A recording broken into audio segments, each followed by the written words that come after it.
వేరికోసిల్ ఉన్నవారు తెలుసుకోవాల్సిన ముఖ్యమైన విషయాలు. ఎప్పుడు డాక్టర్ను సంప్రదించాలి? సాధారణ జీవనశైలి మార్పులతో ఎలా మెరుగుపరుచుకోవచ్చు? ట్రీట్మెంట్ చేయించకపోతే రిస్క్ ఏంటి? పురుషుల్లో వేరికోసిల్ అనేది చాలా సాధారణమైన సమస్య. అయితే చాలా మంది దీన్ని మొదట్లో పట్టించుకోరు. కానీ దీన్ని నిర్లక్ష్యం చేయటం వల్ల చాలా సమస్యలు ఏర్పడతాయి. ముఖ్యంగా ఇన్ఫర్టిలిటీ, పిల్లలు కలగకపోవడం, వృషణాల ఆకారంలో మార్పు, శరీరంలోని హార్మోన్ల అసమతుల్యత, లైంగిక శక్తి తగ్గిపోవడం లాంటి పరిణామాలు వస్తాయి. ఈ సమస్యను ముందుగానే గుర్తించి చికిత్స తీసుకుంటే ఆరోగ్యాన్ని కాపాడుకోవచ్చు. వేరికోసిల్ లక్షణాలు ఏమిటి?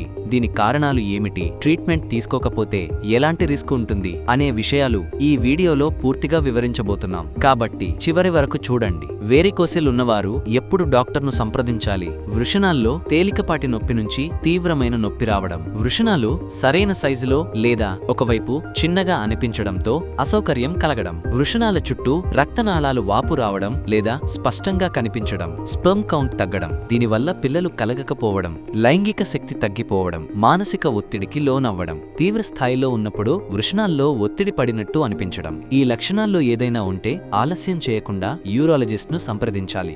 వేరికోసిల్ నియంత్రణకు జీవనశైలి మార్పులు, ఆహారపు అలవాట్లను మార్చుకోవాలి. ప్రోటీన్లు, విటమిన్లు ఎక్కువగా ఉండే ఆహారం తీసుకోవాలి. ఒమేగా-3 ఫ్యాటీ యాసిడ్స్ కలిగిన ఆహారం తీసుకోవడం వల్ల రక్త ప్రసరణ మెరుగుపడుతుంది. అధిక కొవ్వు ఉన్న ఆహారాన్ని, ప్రాసెస్డ్ ఫుడ్ను తగ్గించాలి. శారీరక శ్రమ పెంచాలి. వ్యాయామం వల్ల రక్త ప్రసరణ మెరుగుపడుతుంది. రోజూ 30 నిమిషాలు వాక్ చేయడం లేదా యోగా చేయడం చాలా ఉపయోగకరం. ఎక్కువసేపు నిలబడడం, కూర్చునే అలవాటు తగ్గించాలి. బరువు అదుపులో ఉంచుకోవాలి. ఎందుకంటే అధిక బరువు వేరికోసిల్ సమస్యను పెంచుతుంది. ధూమపానం, మద్యం పూర్తిగా మానేయడం మంచిది. ఒత్తిడిని తగ్గించుకోవడానికి మెడిటేషన్, ప్రాణాయామం చేయడం ఉపయోగకరం.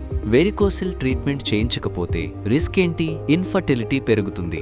వేరికోసిల్ వల్ల స్పెర్మ్ ఉత్పత్తి ప్రభావితమవుతుంది. దీనివల్ల పిల్లలు కలగకుండా ఉండే అవకాశం ఉంటుంది. వృషణాల్లో వేడిమి పెరుగుతుంది. ఇది స్పెర్మ్ నాణ్యతను తగ్గిస్తుంది. శరీరంలో హార్మోన్ల అసమతుల్యత ఏర్పడుతుంది. టెస్టోస్టిరోన్ లెవెల్స్ తగ్గుతాయి. వృషణాల ఆకారం మారే ప్రమాదం. ఇది భవిష్యత్తులో తీవ్రమైన సమస్యలకు దారితీస్తుంది. పురుష లైంగిక ఆరోగ్యంపై ప్రభావం, లైంగిక జీవనంలో మార్పులు రావచ్చు. ఇవన్నీ రాకుండా ఉండాలంటే ముందుగానే వైద్య సలహా తీసుకోవాలి మరియు సరైన ట్రీట్మెంట్ చేయించుకోవాలి. వేరికోసిల్ ఉన్నవారు తెలుసుకోవాల్సిన కొన్ని ముఖ్యమైన విషయాలు.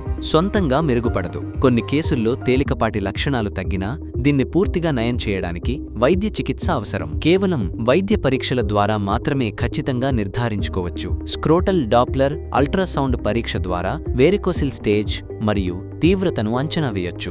ఎప్పుడూ పెరిగే అవకాశం ఉంది. మొదటి దశలో వేరికోసిల్ చిన్నగా ఉండొచ్చు, కానీ చికిత్స తీసుకోకపోతే ఇది మరింత తీవ్రమవ్వచ్చు. వేరికోసిల్ పురుషుల్లో 40% మంది ఇన్ఫర్టిలిటీకి ప్రధాన కారణం. లైంగిక శక్తిపై ప్రభావం ఉంటుంది. దీనివల్ల టెస్టోస్టిరోన్ స్థాయిలు తగ్గిపోవచ్చు. ఫలితంగా లైంగిక జీవనంలో సమస్యలు రావచ్చు. వేరికోసిల్ సర్జరీ ద్వారా నయం చేయవచ్చు. వేరికోసిలెక్టమీ లేదా ఎంబోలైజేషన్ లాంటి చికిత్సల ద్వారా దీనిని శాశ్వతంగా తగ్గించుకోవచ్చు. వేరికోసిల్ను నిర్లక్ష్యం చేయకండి.